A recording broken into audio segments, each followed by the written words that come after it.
Godina Shawaa Lixaa Aanaa Adaa Bargaa keessatti lola humnoota hidhatan gidduutti gaggeeffamaa jiruun uummanni danqama guddaa keessa galeera jedhame. Gandoota hedduu aanichaa keessa manneen barnootaa cufamuutu himame.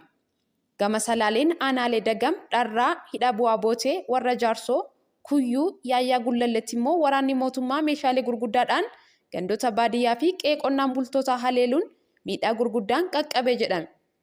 Hidhattoonni finxaaleeyyii naannoo Amaaraa weerara daangaa bifa haaraan banuuf jiraachuus odeeffannoon aanaa Dharraa geenye ni mul'isa. Shawaa Lixaa Aanaa Adaa Bargaa keessatti waggoota arfan darbaniif walitti bu'iinsa hidhattoota WBO fi mootummaa gidduutti jiru hordofee uummanni gaaga'ama hamaaf saaxilamee jira jiraattoonni. Hawaasni bahee galuun jireenya guyyaa guyyaa isaa gaggeeffachuuf hin dandeenye. Dhumaatii lammiilee nagaa irratti raawwatamus hammaatee jira. Bara 2012 akka lakkoofsa Itoophiyaatti kaasee manneen barnootaa aanichaa qabu 57 keessaa 29 cufamanii ijoolleen 1000 lakkaa'aman barnoota dhaabanii jiru jedhu jiraattonni. Waldaan Fannoo Diimaa Itoophiyaa ambulaansii isaa Wallagga Lixaatti hidhattootaan jalaa gubachuu hime. Ambulaansiin qabeenya Waldaa Fannoo Diimaa Itoophiyaa waajjira damee godina Wallagga Lixaa aanaa Harruu ta'ee fi waldicha tajaajila namoomaa kennuuf itti fayyadamuuf lakkoofsa gabatee isaa ET050193 ta'e onkololeessa 27 bara 2023 ganama barii sa'a 12 irratti bakka dallaa buufata fayyaa aanaa Harruu keessatti dhaabbatee jirutti hidhattootaan gubachuu waldichi beeksiseera.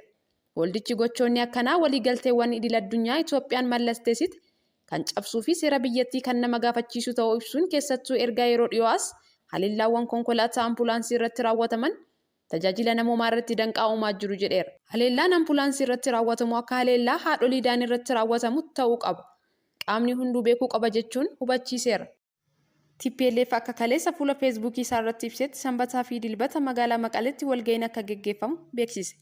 Walga'ichi haaluma murtee fi walga'ii koree giddugaleessaa, koree hojii raawwachiiftuu paartichaa fi koreewwan qindeessituu biraatiin irratti waliigalameen gaggeeffama jedheera.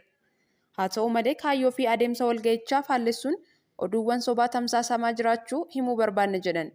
Qondaalonni mootummaa olaanoon dhimmicha irratti ni mari'atu jedhan. Bulchiinsa yeroon kun hanga filannoon naannichaa gaggeeffamutti naannicha akka bulchuuf hundeeffameera. Bulchiinsa keessattis ajajoota waraanaa olaanoo fi buleeyyiin hammatamaniiru. TPLF waraana cimaa waggoota lamaaf gaggeeffamee fi adeemsa marii nagaa irratti Tigiroota hedduu irraa mormiin cimaan isa mudataa jira. TPLF paartii waggoota 32 darbaniif siyaasa naannichaa olaantummaan gaggeessaa turedha. Bulchiinsi Tigraay aangaa'ota beekamtii mootummaan ala halkan walga'ii waaman irratti tarkaanfii fudhachuu hime. Pirezidaantiin bulchiinsa yeroo naannichaa obbo Geetaachoo Raddaa jimaata onkololeessa 27 bara 2023 gaazexeessitootatti akka himanitti aangaa'onni mootummaa bakka garaagaraa irraa walitti qabaman beekamtii mootummaa malee Maqaleetti walgahii ta'an. Namoonni kunniin maaliif akka buufataalee aanaalee fi godinaalee walgahiidhaaf Maqalee keessatti halkan onkololeessa 25 bara 2023 akka waamaman ifaa miti jedhan. Hirmaattonni walgahichaa irra caalaan aangaa'ota sadarkaalee garaagaraa irraa uummata kakaasan yoo ta'an kanneen itti gaafatamummaa mootummaa fi uummataa itti kenname haalaan hin fayyadamne irratti tarkaanfiin fudhatameera. Tarkaanfiin amma eegalame kunis kan itti fufu ta'a jechuun akeekkachiisan. Haa ta'u malee obbo Geetaachoon kaayyoon walgahichaa maal akka ta'e ifatti kan jedhan hin jiru. Mootummaan yeroo naannichaa erga waliigalteen nagaa Piriitooriyaa sadaasa keessa mallattaa'ee booda hundeeffama dhiyeenya keessa paartiilee mormitootaan rakkoon mudataa jira. Jalqaba fulbaanaa keessa obbo Geetaachoon mootummaan yeroo isaan dursan godinaalee fi aanaalee keessatti hundee akka gadiin fageeffanne kaasuun aanaalee tokko tokko akka qaama bulchiinsa mootummaa yerootti akka ofiin ilaalleef sochiin qindaa'aan jira jedhanii ture. Bulchiinsi godinaa fi aanaa mootummaa yeroo Tigraay hin bulfamu jechuu dhaabuu qabu jechuun akeekkachiisaniiru. Qondaaltonni naannichaa walga'icha qindeessuu keessatti hirmaatanis kamisa irraa qabee aangoo isaanii akka gadhiisan gaafataniiru.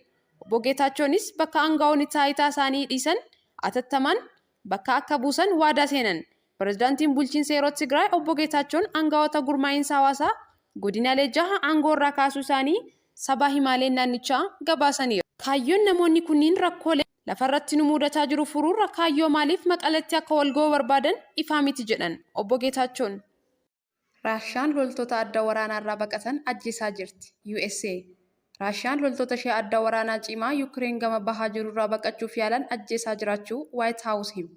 Akka US jettetti taanaan dhumaatii loltoota Raashiyaa dhiyeenya Abidiikaatti qaqqabe garri tokko ajajawwan gaggeessituu isaaniitiin. Walakkeessa onkololeessaa irraa kaasee loltoonni Raashiyaa fi Yuukireen magaalaa ijoo taate irratti lola hamaa keessa seenaniiru. Raashiyaan yeroo kanatti miidhaan xinnaa hin taane mudateeraan. Tilmaama warra Yukireeniin Raashiyaan adda waraanaa Abidiikaa irraa loltoota 5,000 kan dhabde yoo ta'u, US ammoo Raashiyaan adda waraanaa kanarratti yoo xinnaate konkolaataa waraanaa rasaasni nur 125 fi meeshaa baataaliyoonii tokko ol dhabdeetti jetti.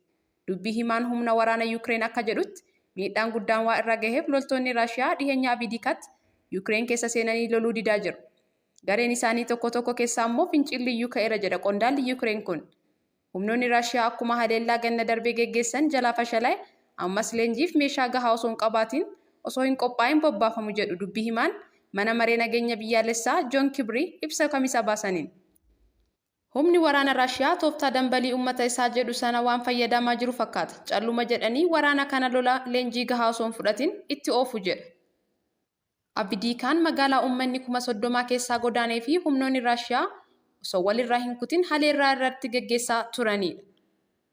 Jalqaba torbaan kanaa pirezidaantiin Yukireen Vilaad Zeeleneskiin haala achi jiru addatti hamaadha jechuun ibse.